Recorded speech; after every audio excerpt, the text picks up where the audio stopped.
Welcome to the Naked Party Time Podcast, where we get real and raw about life, leadership, and love. While having lots of fun along the way. So what do you say? Are you ready to get naked? Let's do it. Hello and welcome to episode number 2 of the Naked Party Time Podcast. I'm one of your hosts, Jeff Manis, and I'm here with my wife, Sabrina, who brought some knitting along with her today. Where's your knitting at? It's in my It's lap. in your hand. What's up with that? I like to keep my hands busy. Apparently, I'm so boring that Oh Sabrina my has to gosh. knit while we do this. If you're No. watching on YouTube, you might actually see a finished product by the time we're done. What are you working on? A washcloth. A washcloth to wash your mouth out. 'Cause Rude. if you're listening, you'll just have to use your imagination. But like I said, if you're watching on YouTube, you might be able to see the finished product when we're done. No matter how you're engaging with us today, we're so glad that you're with us, as I think we have a great couple of shows planned for you. This is part 1 of a 4-part series of podcasts. That's right, a 4-part series. We are calling it, I Don't Want to Go Back to Normal, because normal wasn't working. Yeah. As we've slogged our way through the effects of this pandemic, we've all used the word normal at some point. For lots of people, they've said, I just want things to go back to normal, or I can't wait to go back to normal. And in some very important areas, we actually hope we don't go back to normal, because normal wasn't working.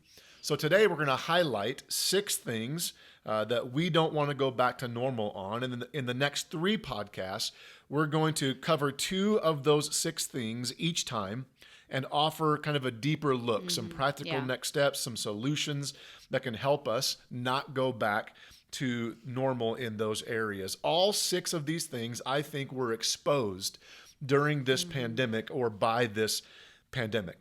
But before we get into our content for today, we do want to answer a listener question and give away a $10 Starbucks gift card. Too bad Starbucks isn't sponsoring us, because we continue to drink Starbucks while we have our podcast here. I got my iced coffee. No, I got a cold brew today with 3 pumps of classic. Hard stuff today. And what are you drinking today? Today I'm drinking green tea. All right, just a green tea.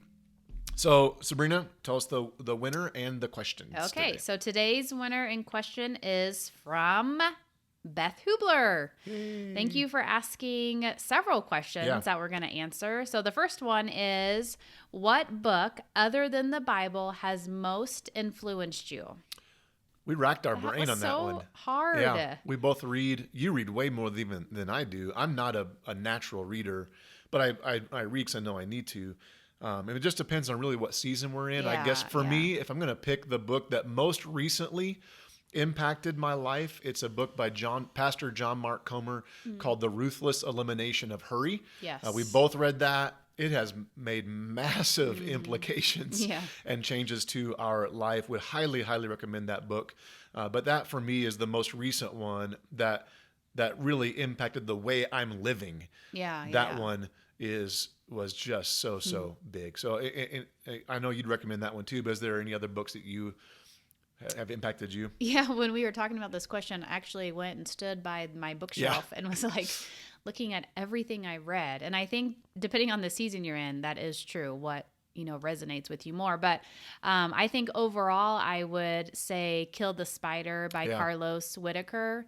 And I'll talk about that more in another episode. But man, it just really opened the door for me to be obedient to the ministry God was calling me into. And so it's been very life-changing. And his follow-up book, Enter Wild. I've not read it yet, but you read it. It's so good. And it's a similar, it's kind of like a step 2 of from Kill the Spider. So what's the next question she had? Okay, what's been the biggest mistake you've made in ministry? I think when we read that, I actually said out loud, how do you pick one? I've made lots and lots of mistakes in ministry. And while we do want to be real and raw, we probably shouldn't talk about every mistake here. At least not in this episode. I will say, and then some people won't like this, but when I look at ministry and a lot of ministry's leadership, and I know that on more than one occasion, we've hired the wrong people, and typically because we move too fast. I heard somebody say having no one in a position is better than having the wrong person in a position. And I think sometimes we, in an effort to just have someone, we moved too quickly. Yeah. Or on the flip side, delaying too long confronting people on their job performance. Yeah. We've not had to fire very many people at Element, but we have had to a couple of times.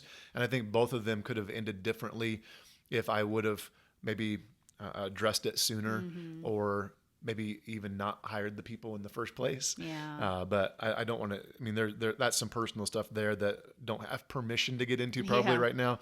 So we'll not do that. I do remember though, we were laughing about when I was a youth pastor. Oh my word. This is like a mistake of epic proportions. But when I was a youth pastor in Gillette, I almost every week we'd show a funny video, a commercial or something. Right. I mean, the internet was just becoming popular. We could download stuff really. And I would download these videos. Well, I wanted to show, there was 2 commercials I wanted to show that were commercials for lemonade. And you came to me and you told me, you said, Jeff, that's alcohol. Yep. I was like, no, it's not. Like, how is lemonade alcohol? Like, I literally had no idea that Mike's hard lemonade was alcohol. If you've not seen Mike's Hard Lemonade commercials, they are hysterical. Yeah, they are funny. So funny. Go to YouTube. Look it up. And I'd never heard of it. I'd never heard of hard lemonade. So I thought it was like, hey, we're just going to have fun drinking this lemonade. Oh my word. It's extreme lemonade. Kind of like, Yes, that's exactly what you said. It's just, extreme, yes. It's And like I'm Red Bull no. or a Rock Star. It's extreme Oh lemonade. my goodness. And so I showed, you told me, like, you can't show those. I'm like, you don't know what I'm the youth pastor. Yeah. You're just my wife. Yep. Yep. Just the wife. So I showed these 2 Mike's Hard Lemonade commercials. Everybody was laughing. I was like, see, no big deal, until the next day. Yep. When parents were calling the church, wanting to know why we're showing alcohol commercials at our church. We had to youth meet group. with several parents. Yeah, and our pastor, my boss. And explain what you were thinking. That was funny. So that might be one of my biggest mistakes. Thankfully, our pastor was very gracious, as were the parents. Yes. It was legitimate. I was just naive and didn't know. And I said, I told you so. That's right. That's right. Next one. Okay, what's been the biggest joy in ministry? These are all from Beth, by the way. Yeah.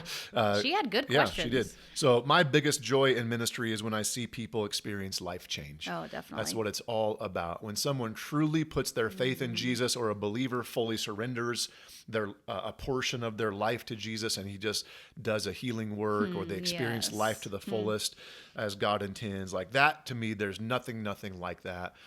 When people get it, when someone, I could care less if people tell me great job on a sermon. I mean, it makes you feel good, but I know it was a great sermon when I see life change. Yeah. When people apply what you're saying. We want to see fruit of so what that's God is doing. By far, my biggest joy in ministry is when you see people actually living out what you teach.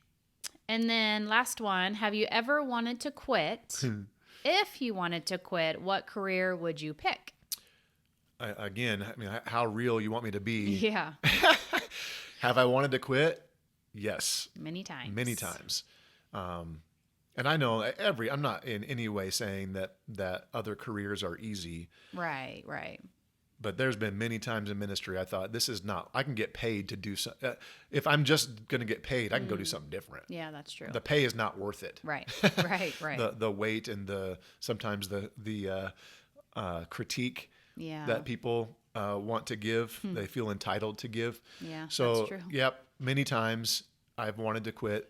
One of the things I always go back to, though, I remember on my way to a conversation one time, I called you and I said, remind me of why we're doing this again. And what'd you say? I don't remember. It's going to make me cry. You said, because you're called. Yeah. Because you're called. And so the calling is what keeps it. I didn't mean to make you cry. I'm Sorry. sorry. I remember that though, and Yeah. it was so hard, Yeah. and you were so heartbroken, and I hate that for you. And we Don't- do it because God calls us. Don't make me cry. I know. Sorry.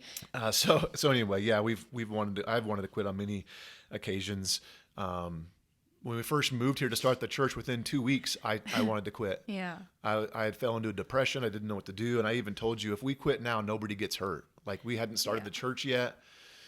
Nobody was getting paid besides me yet. And it would have been easy for us just to throw in the towel I'm glad we didn't. I'm glad we keep on going. If I were to do something else, like I honestly, I have no skills besides preaching, so I don't know what I would do. It's so funny to hear you say that because you've written books and you write sermons and you're so good at all these things. I don't make money on that. Well, I know, but it's not like God just gave you one trick. You I'm a have one-trick pony. I mean, if I were to, what you know what I would do? What would I do if I lost my job today? What would I start doing next week? Landscaping. I'd do landscaping. 100%. I That's love the mowing first job lawns. he did when we were married. He was still had a semester of school left. We moved to Bartlesville, and you just worked for the Grounds, college. for the What grounds was crew. it called? Yeah. Yep. And I mean, long term, that probably wouldn't be my solution. I've got Yeah. too much inside of my heart to get Yeah. out, but I would want to do something in leadership, public speaking of some kind, maybe working for Compassion or something like that. Yeah. I love Compassion International. Anyway, I'd probably do something like that. So thanks again, Beth, for the questions, and thanks to everyone who submitted Yeah. a question. We got a ton in this week, and we're stockpiling all the questions, and we're planning to do some Q&A only podcasts coming up. Where we'll try to answer as many questions as we can. But let's jump into today's content. Yeah. I don't want to go back to normal because normal wasn't working. I think we'd both agree that we understand the statement, I don't Yes. want to go back to normal, right? Yeah. I mean, our world was flipped upside down very rapidly. It's not like we Yes. had time to prepare Right. for a pandemic. So at least for us in America, we went from a pretty stable normal to chaos in a New York minute, Yeah. pun intended, because New York was the first hotspot in America. But while we both get the statement, both of us think we should stop saying it, Yeah. right? Yeah.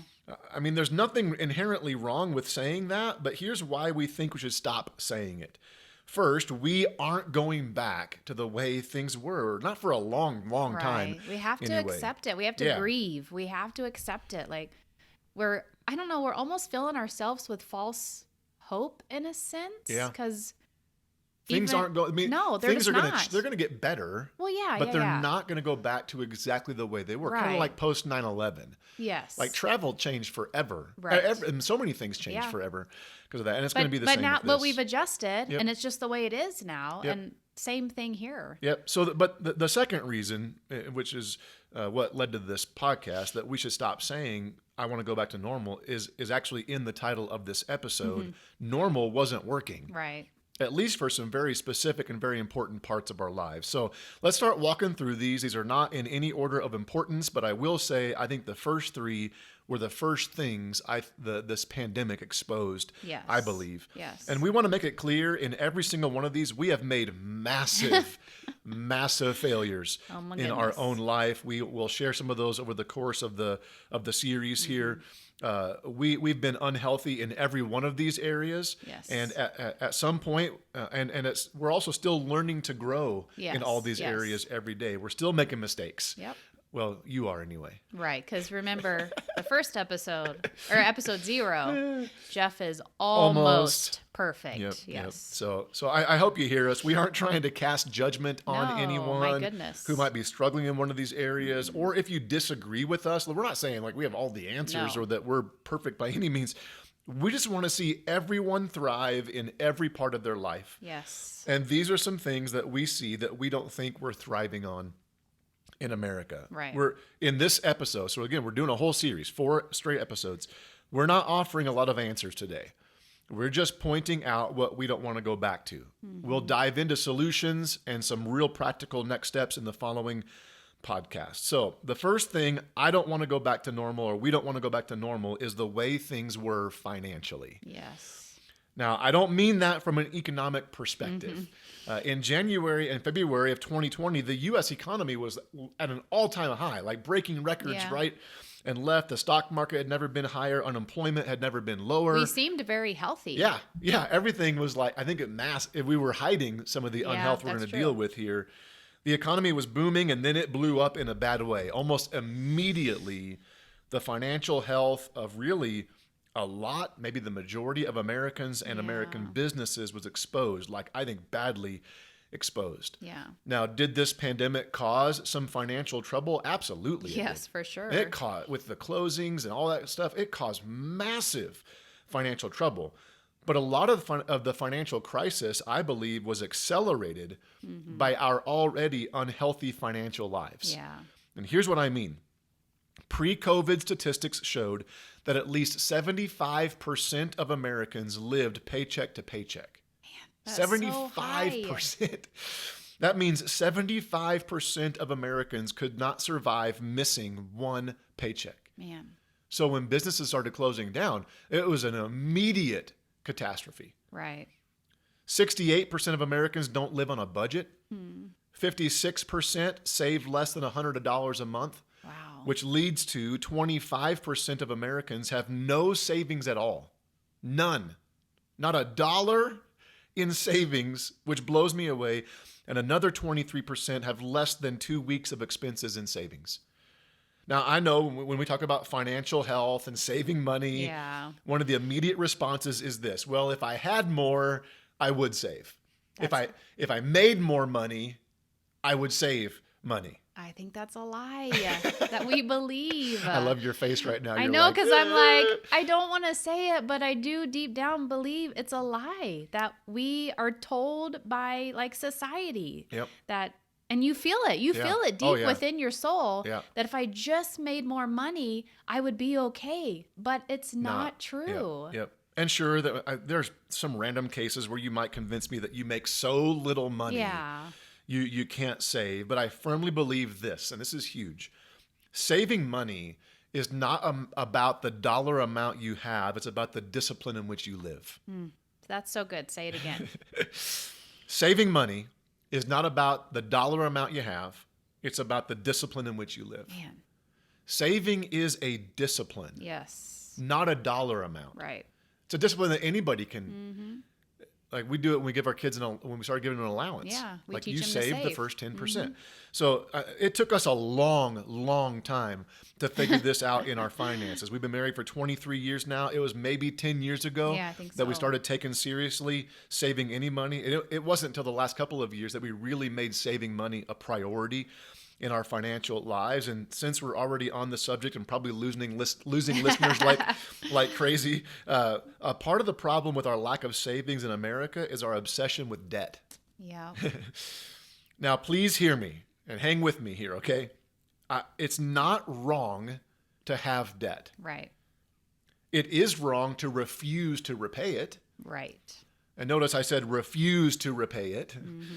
Also, I think debt can be wrong if it's stopping us from being generous and or stopping us from having little to no margin for a downturn or an emergency. I'll tell you this, you won't find one place in the Bible where debt's spoken of positively. No, and money is mentioned a lot Yep. in the Bible. It's always negative in the Bible. Yes. Proverbs 22:7 says, just as the rich rule the poor, so the borrower is servant to the lender. And some versions say a slave to the lender, that your debt, your Yeah. lender controls you. To me, that's a big deal. Yep. I don't want to be a slave to anybody. Yep. Yeah.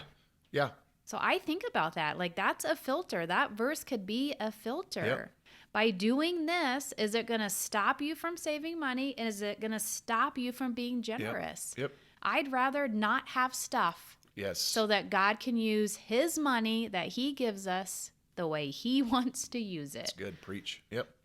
So the average American household has $38,000. This is before COVID. Okay. $38,000 in consumer debt, not counting their mortgage. And the average car payment for a car is about $471.50. So we wonder why we don't have any savings. Yeah, because we're driving our savings. Ooh, that was good. All of our discretionary income's being spent, and a lot of it's spent on debt payments. Yeah. So again, we've made all these mistakes. We can go on and on talking about this, but both you and I are so passionate about seeing people thrive financially. Yes. And I don't know of anyone who thrives financially without saving money. Right. No one does. Because you can't predict what today's going to bring. Yep. Like, you have to be prepared. And no one builds wealth through consumer debt. No. Real estate, that's another conversation. Right. No one builds wealth through consumer debt. One time, like we literally made all of these mistakes. One time we leased a brand new car. We realized we were going to go over the miles, so we traded it in on a new minivan. Then we paid full sticker price for the van, tacked the rest of the lease on top of the loan, and put a $500 down payment on our Discover card. Oh, I don't even like to hear that. Yeah. I can't believe we Like, did that. We've done it all. And we even like we had times where you were hiding debt. Yes, I was. Thousands of dollars of debt I kept hidden for several years. And we were almost debt free. I thought we were almost debt free. Yeah. And then you felt convicted to reveal to me that you had some credit card debt. That was a bad day. It was a bad day. So again, we've made all the mistakes. That's what makes us so passionate. Yep. Yes. We're not talking about these things because we know all the answers. We're talking about these things because we have screwed up royalty. Yep. And if royally, not royalty. I said that wrong. We're kings and queens of screwing up, basically. Yes. That's good. But so we want to help you not make the same mistakes as us. Like, oh man. Yep. So in the next episode, we're going to talk about some practical things we've done and things you can do to start thriving financially and not go back to normal in this area. I can truly say we're winning in this area now, but it's still hard to do, and it was really hard to get there. Yes. But it's doable. Oh, very doable. So today we're just highlighting, again, what we don't want to go back to. If you want some immediate resources for help, go to iwbnin.com. I was broke, now I'm not. Or josephsengel.com, daveramsey.com. We'll put all those in the show notes. But if you want immediate help, go there, and there's some great resources. The second thing I don't want to go back to normal on is our emotional and mental health. Yeah. Now, we've dealt with this in our own life. Sabrina, you were actually diagnosed with anxiety in 2016 and were on medication for what? 6 months. 6 months? Yeah. So I'm not diminishing the very, very real nature of mental health issues. I think we need the freedom to talk about it, acknowledge it, deal with it. I think for years, mental health was swept under the rug or just ignored or looked down on, but it's real.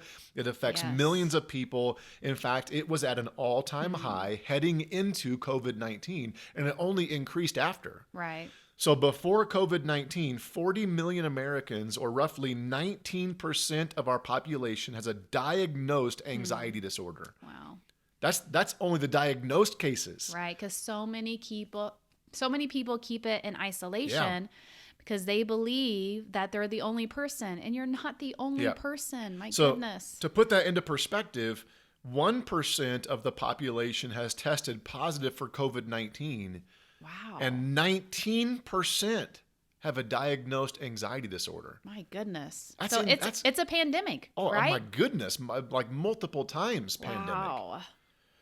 So that doesn't even account for, from what I understand, depression, bipolar, or any other mental health issue. It's just anxiety disorders. I didn't dive deep. I don't know if depression's an anxiety disorder or not. But even if all mental health issues were combined at a 19%, we're getting close to a quarter of the population. Yeah, that's too much. Insane.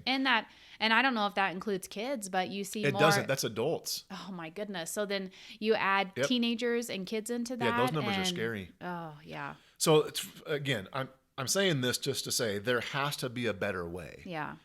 So yes, there are so many factors outside of our control when it comes to mental health problems. I get that. But if that's normal, we don't want to go back, right? No. We don't want to go back. Again, on the next episode, we'll be diving into some things that have helped us navigate that in our own life and some practical next steps and solutions if you find yourself or someone you love dealing with it. If you do need some immediate resources, we would encourage you to go to carloswhitaker.com. We'll put the website in the show notes. His books, Kill the Spider and Enter Wild, are great resources to maybe start finding the root of what's causing anxiety, depression in your life. Yes. But again, we'll talk about solutions in the next couple episodes. The third thing we don't want to go back to normal on is our physical health problems. I know these are sensitive things we're talking about. We've had a good start to the podcast. We may not have any listeners after this. Like we're going out on a limb here. But man, in general, as Americans, we are not eating or living healthy lives. We've We've even been exposed personally to this Right. recently. I thought we were living fairly healthy lives. Yeah, me too. But after some routine blood work we had done, my cholesterol came back extremely high. Yours was elevated. Yeah, not bad. Mine was way more elevated. Yes. You were almost happy mine was higher than yours, I by know, the I'm way. sorry. You should probably forgive me for that. But I just I was so shocked that my numbers were a little high that I'm like, I needed someone to be on the same page as me. So I didn't have to do it by myself. So we are making some changes and trying to live even healthier lives than we were. Here's what I'm talking about when I say I don't want to go back to normal, though. This is pre-COVID numbers showed that 36.5% of Americans were considered overweight. Okay. Another 32.5% are considered obese. And 1 in 13 are considered extremely obese, which means over 2/3 of our population's overweight. Wow. That's too much. That's scary. Yeah. And here's how COVID exposed this. On the CDC website is a list of people most vulnerable for COVID-19.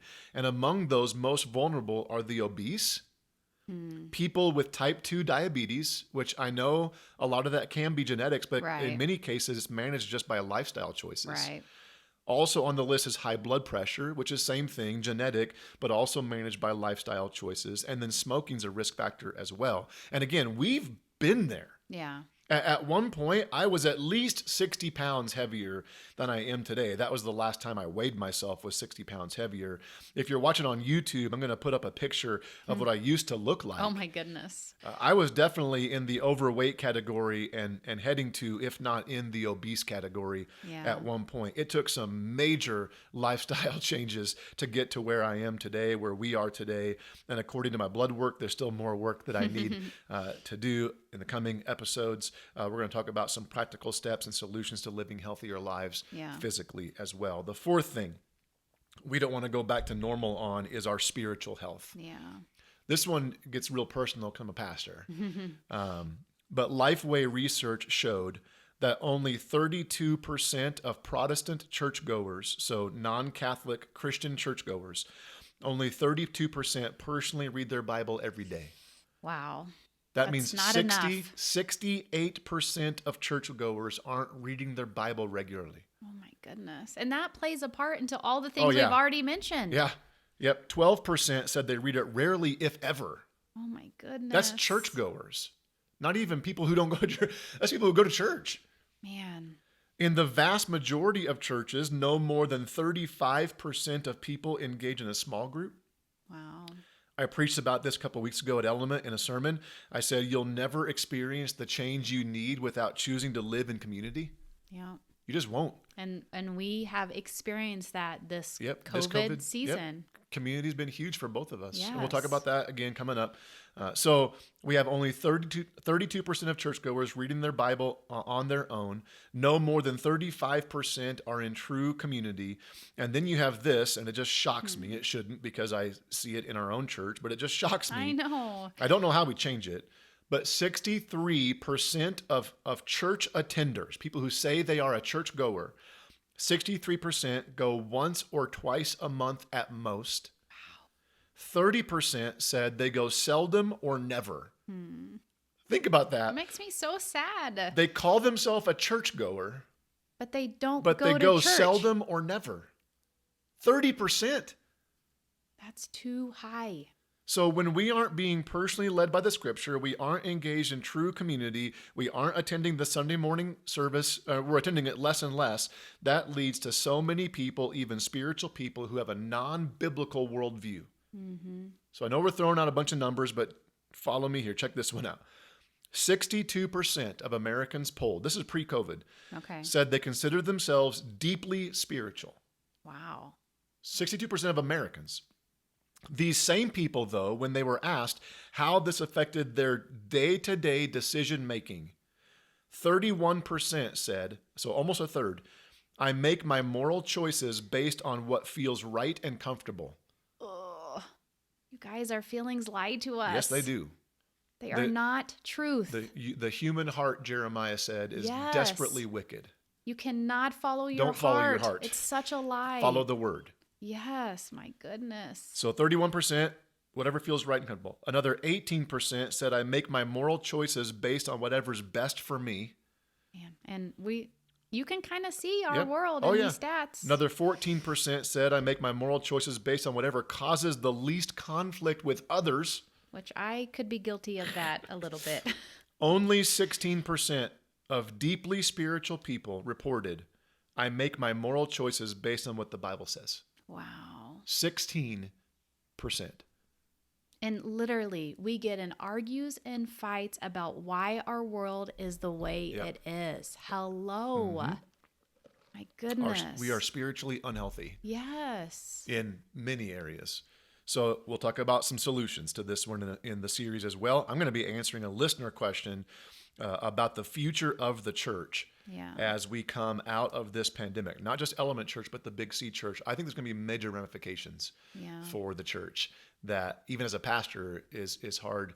It's a hard pill to swallow looking at what's coming up, but we'll talk about that coming up. 2 more left. The 5th thing I don't want to go back to normal on is our relational health, specifically around the idea of marriage, but not just for married people, but for single people Right. too. So before COVID-19, the divorce rate was already at 50%. Wow. That's most people have heard that number before. And it didn't matter if you're a Christian or non-Christian. That didn't Yep. play it. Yep. It's anybody.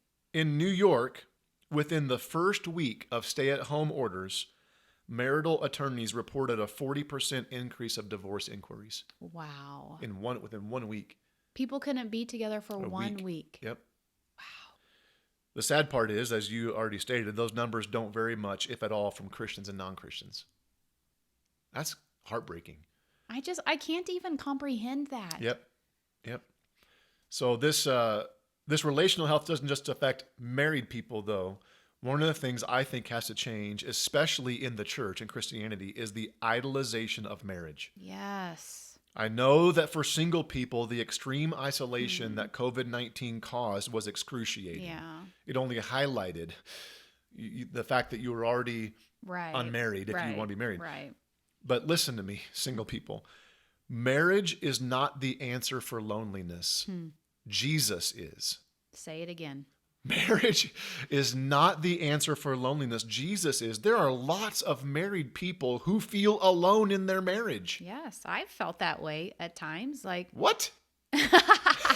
confession time. No, it's true. I know just because you're married doesn't mean it's hunky dory. No, it's so hard. Your spouse cannot complete you. No.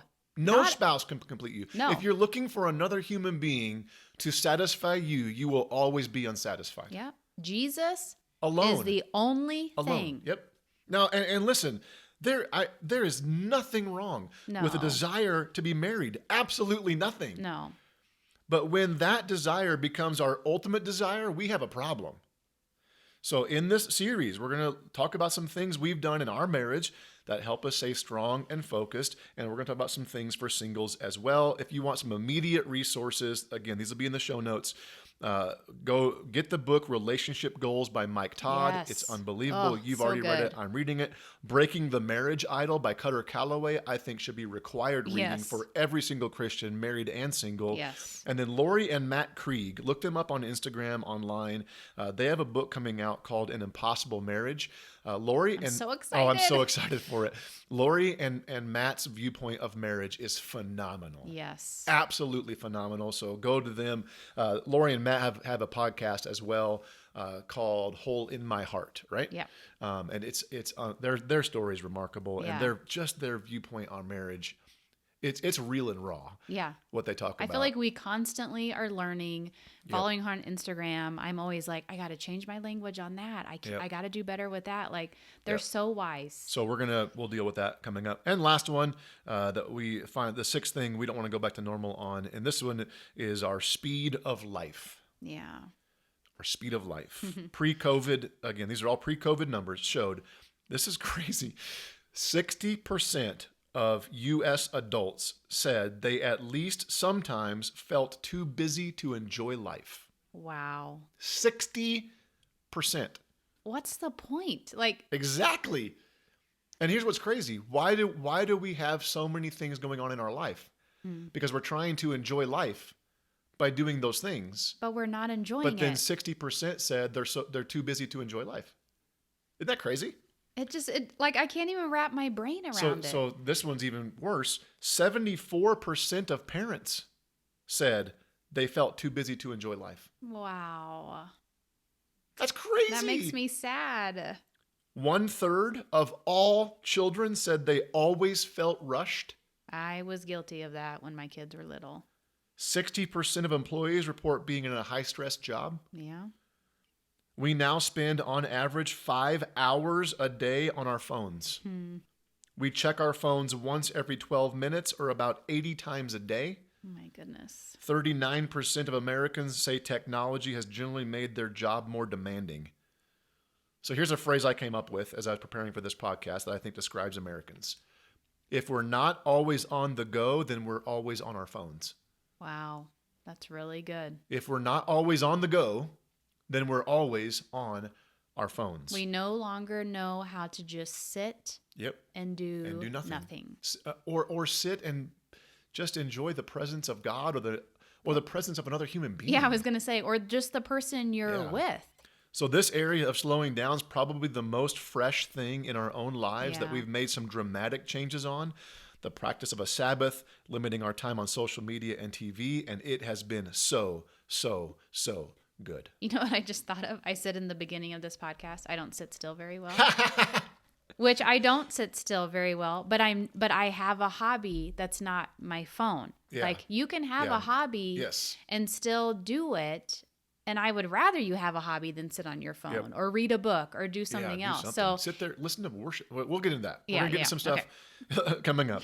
Don't get ahead of ourselves. So those were the 6 things we don't want to go back to normal on, because normal, as you have heard, if you Man. stuck with us this long, wasn't working. No. And we only touched the surface of those. So in this 4 podcast series, we'll do some deep dives on practical stuff to help overcome them. And again, if you're struggling in one of those areas, disagree with us on one of them, no judgment at all. Right. No judgment. We want to see you thrive, and we think that there's some things we can do to thrive. yeah. So we've struggled in every one of them. We still struggle as well. It's a constant battle. Yes. But remember this. Here's a statement that we often use in our life. Progress, not perfection. Yes.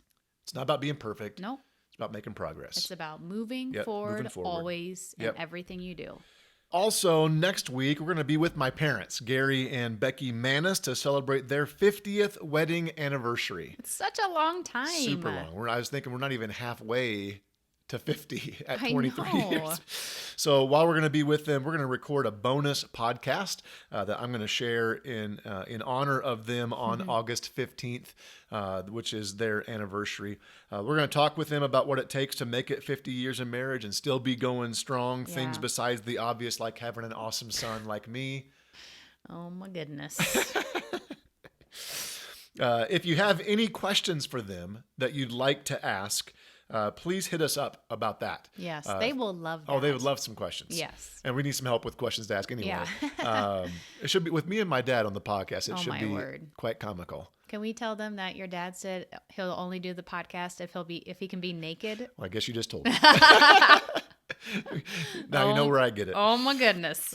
So hit us up on social media. Yeah. Or you can email me, hello@jeffmanis.com. That's all we've got for this week. In 2 weeks, we'll release episode number 3 as a part, and it'll be the second part of this series. Yeah. We'll dive into some solutions and some next steps on the first 2 subjects we're going to talk about, which is we don't want to go back to normal in the financial situation we were Yeah. in or the physical health situation that we were in. We'll kind of dive deeper into those. Sabrina, let's end with our marriage mantra. We are united in Christ, unstoppable with Christ, and unbreakable because of Christ. Now it's time for you to go get naked. And partay. We'll see you on the other side. Thank you for listening to the Naked Party Time podcast. If you enjoyed this episode, please subscribe, rate, and review on all of your podcast platforms. If you're watching on YouTube, please make sure and subscribe as well. For more content, go to jeffmanis.com.